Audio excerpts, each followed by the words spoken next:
When they first brought this campaign to me, I was really excited. It was like we got to bring back one of the classics from way back when. Of course, I didn't know it was a classic from way back when. I was from out of the country.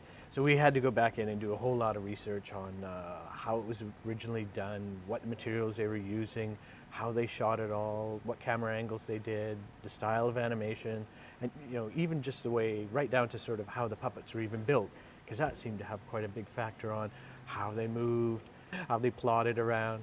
It was exciting stuff. When we do commercials, we generally shoot things in probably 4 or 5 separate elements and then bring them all back together again in post in digital formats. And with Windy Miller, we don't do any of that. It's pretty much exactly as it was done originally. We're shooting it all on film, and if there's any rigging that needs removing or anything like that, it just gets taken out, again, digitally. As an animator, I really don't get involved in the model building process, but I go and talk to the people who do all of that. And again, it's one of these funny things. People think I have an odd job, but there are people who just make animation puppets, and they're experts at it. And that's, it's like this whole area that's just, you have to have the best people doing the best work. And you've got to find these people who are experts at making puppets.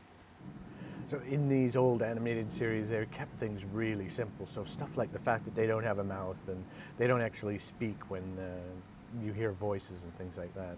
It's a convention that has been sort of established years and years ago by other people. What I found was really interesting about this whole campaign was when you're sitting at home, like myself I was, and you're watching commercials, and up pops this retro model animation spot, and it really stands out dramatically from some of the other things that are there.